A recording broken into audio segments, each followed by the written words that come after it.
Hello, I'm Bonnery. I'm Brad Mower. And this is IFXtra. How is everyone this week? Are you okay?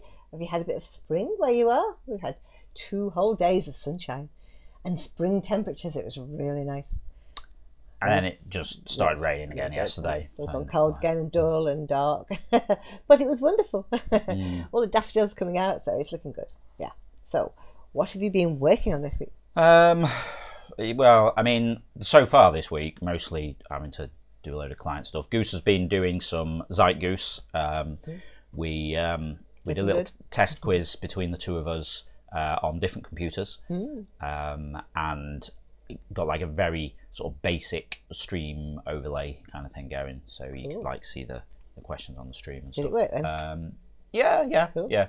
I mean, you know, it needs like loads of UI stuff doing, but yeah, you know, that's coming on quite nicely, and it, you know, it's a nice thing for her to be working on to get used to all of these bits and pieces. But yeah, I'm doing some interference over the weekend. We're gonna try and get a bit more stuff done on the drawing tool to get that into a state that I'm happy with, and that supports the other things that I want to do with it, because there'll be some new stuff. Exciting. Cool. Which should be interesting if that can work out. But yeah. So that's my my plan for the weekend as well. Okay, well, we're going to see who won this week's awards. Pitch of the week this week goes to Solora Art for Mouse Love. I just love the pink tones and how much they love, and those tails are very cute. Nice work, Solora. My favourite description this week was 8-Ball looking off into the distance, regretfully, by I Have No Name Elfling. I think this is a good example of one of those times where one word in the description just perfectly sets the scene. That use of regretfully really sums up just how that 8-Ball's looking there. Nice work, I Have No Name Elfling. Community pick of the week this week goes to Dog Dentist for the smartest rat in the world. I just love his fur. It looks so messy, just like a rat. But he's doing those masks, which is very impressive. Nice one, Dog Dentist. They were amazing. Awesome stuff there as always. Now going to see what we were talking about last week in the forums. So last week I said, what was your favourite book as a child? I remember our primary school teacher reading the chapter of The Water Babies by Charles Kingsley at the end of every day. It was magical. I'm also very fond of Winnie the Pooh because it's one of the first books I owned. I had a very dog-eared copy for many, many years. But I had to throw it away in the end. I should have kept it really, shouldn't I? Well, I said, how about you? Well, on the subject of keeping things, so when I was a child, my favourite book was A Surprise for Dumpy, which you still have? Actually still have. Wow. So, there we go. Yes, so this is a story about a little dormouse who finds a stray Dumpy is the dormouse, finds a stray kitten and takes it in and looks after it. But then, and you know, teaches it to clean the house and things. Very good. You know, which is cool. Teaches it to brush and things and sweep up. Yeah. We need a here to teach our cats. Well, exactly. Yeah. And I mean, I won't do spoilers, but I mean, you know, there's a surprise twist. Well, a surprise for Dumpy. Certainly is. And but it has a happy ending, so it's all good. But yeah, I used to demand to be read this constantly. And you know, so you know, my parents are like, don't you want to hear a different one? I'm like, no, a surprise for Dumpy. So I've still got that. That's cool. But yeah, we were just having a look at it before this, and you were saying you've never seen it or heard of the author or anything. Yeah. Seemingly she did like 20 odd books. Yeah. Nice. So yes, I can strongly recommend that. It is an excellent. Can you still get it? Do you think? Well, that's what I was just looking at the back for. It doesn't have like an ISBN or anything, so. Yeah. The Medici Society. What's that all about? That doesn't sound like a publisher. Publishers of art, nature, and children's books. Oh, okay. I wonder if they still exist. So there you go. That was my favourite book as a child. Okay. Well, May Cricket said the book that got me into reading for the first time was the Magic Treehouse books. My favourite series as a child was a series of unfortunate events. I still like to go back and read that once in a while. That's it's quite a dark thing for children, I think. It's funny though, isn't it? I don't know. Maybe it sort of teaches realism. Yeah, maybe. Yeah. I read the first one of those in your library back when you ran a library, and I've seen the Netflix series which covers all of them. That's very good. Yeah. But I also remember watching the film version with Jim Carrey, I think, which I still reference as a really good example of showing how someone's memory works, because there's this bit where Klaus, one of the orphans who remembers everything he's ever read, if he thinks he's read something that might be useful for a situation, it kind of cuts to sort of like a bookshelf with like books kind of coming out until he finds the appropriate one for the situation. It's kind of like how in the recent a while ago Sherlock TV series, they had the Mind Palace sort of concept. It's quite a good idea. I enjoyed those. Yeah. Cool. Muckbook Canuck says, I've always been a voracious reader, and I think one of the ways in which you can tell a voracious reader is they use words like voracious. It's a very good word. Yeah, it's an excellent word. So there are many. One of the standouts is 5 Children and It by E. Nesbit. I remember watching that on TV when Kenneth Branagh was in it. Okay, so I remember this TV adaptation, like a BBC thing in the... On the beach, weren't they? I'm going to say 80s? Yeah, maybe. Yeah. Maybe later, actually. Maybe a bit later. Yeah, I don't know. But, I remember it being on, CBBC or something. But I didn't know Kenneth Branagh was in it. Yeah, he plays the uncle. What you can't see is off camera, because of having a little move around of things.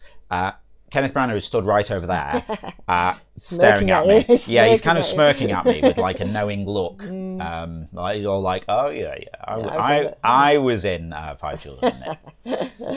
Oh, Polish Ships Don't Lie said The Giving Tree was my first favourite book. Then the Spiderwick Chronicles became my favourite for a long time.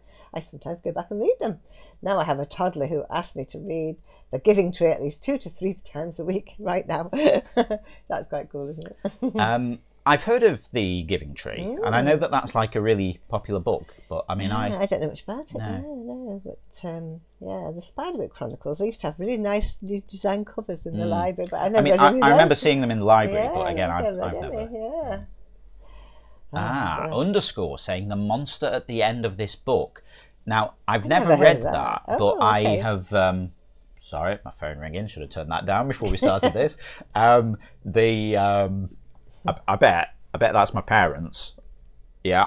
And I'll call them back after this, but then they'll see this in this video because I'll leave this bit in. So that's you calling me. The monster at the end of this book. I've heard of that. And I won't do spoilers because I think I know the gist of it. Okay. But I never read it though. When I was a little older. Oh, we're getting a bit stuttery here. What's going on there? Yep. Hey, maybe we're into weird technical difficulties again. Keep going. Okay, we're good. Let's just keep going. We'll get through it. When I was a little older, I liked Choose Your Own Adventure books. Oh, yeah. I had a couple of those. They were very popular. I had a couple, one maybe, based around Nightmare, the TV show. Yeah. Did you know, just as a little aside, Choose Your Own Adventure is actually trademarked? I did, yeah, because you can't say it about anything else, can you? Yeah, you can't call something a Choose Your Own Adventure. Yeah. I forget who it is that has the trademark on that. But yeah. So interesting. Probably. Yeah. Country Ball said The Very Hungry Caterpillar, probably. That was a good book, wasn't it? Very good first book for babies and little ones. Yeah. I mean, I don't. Presumably, I read that. I don't know. I guess so. Yeah. Or is that too late for me? I don't know when it happened. No, I don't know. But I never read that. or at least I don't think I read it. But I smile when I see it now because it reminds me of the very hangry caterpillar, which was in one of these change a letter in a book title. Yeah, it's all about he eats or whatever, but he's still hangry, so he punched a wasp or something. It's just very funny. It's funny. Nettie says, when I was very little, my favourite book was Goodnight Moon. Goodnight Moon, yeah. Now, I've not read that either, but is that the one where, the guy with the voice, did he do that? He read it on like Jack and Ori or something. He's got the cool voice. So many people have it. Like he was King Louis with a really sinister. Morgan Freeman or something like that? No. It was in Severance. Severance. Oh yeah, him. Ooh, not Christopher Walken. No. Christopher Walken. Yeah, Christopher Walken. Yeah, I feel like. He did a reading of it. I haven't seen that, no. Which is quite famous. When I was a few years older, my favourite book was a tie between Where the Wild Things Are and Alexander and the Terrible, Horrible, No Good, Very Bad Day. Not seen that one. That sounds cool, though, doesn't it? But I think we can all identify with that. The art style in each book is wonderfully unique, but I was/am incredibly drawn to the style in Where the Wild Things Are. Yeah, beautiful, isn't it? Yeah. Okay, well, if you want to see any more of those, and there's quite a few, go along to the forums. But now we're going to check out what we're doing in the forum games this week. Give us a random lyric, and the next person has to guess the song. Then provide the next player with a random lyric. I'll start. I see friends shaking hands, saying, "How do you do?" If you'd like to join in with that, just head over to the Forum Games forum. It's the pinned thread for the week, so you'll find it at the top of the thread list. Cool, and don't forget tomorrow night is Zeitgeist again. Woo! It's a quiz with 5 rounds and 5 different topics. Yep, Sunday night, 7 PM UK time, over on twitch.tv/interference. Time for Zeitgeist, the Interference Quiz of the Week. Live interactive quiz stream where you play along against the rest of the audience, competing for points and places on the leaderboard. It was fun. Yeah. Sorry, I'm all sort of out of sequence and stuff here.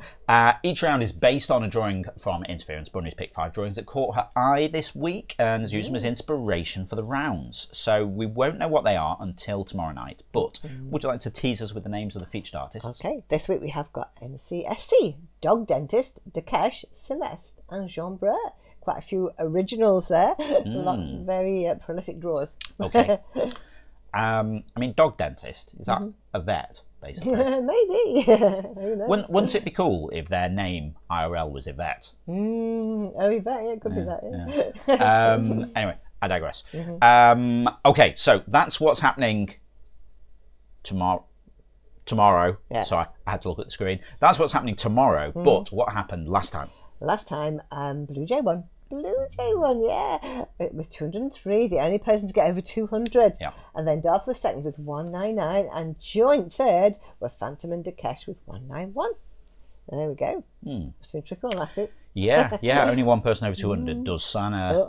And only just over 200. Yeah, well done to Blue Jay. Awesome stuff. Yeah, there were rounds where where no one got them all right. Yeah. And there was a question that nobody got right. Yeah, that's right. Dear. Cool, okay. Cool, so yeah, that's all the news for now. Just goes to say. Yeah, if you're not already taking part in the game, then get involved. You can play on the web at playinterference.com or search for Interference in the App Store on your device and download the app. You can also join the chat with us over on Discord, playinterference.com/Discord. And we're on Patreon at patreon.com/interference. If you want to give us a bit of monthly support for building this new version of the game, maintaining servers and things like that, doing new quiz stuff. Well, we want to do like all kinds of cool things for you. You too. And the more support we get through that, the less client work we have to take, and then we have more time to work on things, and life is good. I've sort of gone off on a thing there. What did I say? Yeah, patrons get support to Station Interference, so you get access to cool things like replays and some extra game modes. And if you're a quiz player, you get a custom entrance shout out from Ava, which is really cool. Okay, that's it for now. So we'll see you again next Saturday. Yep, have a great week. We'll see you next Saturday. Bye-bye. Bye.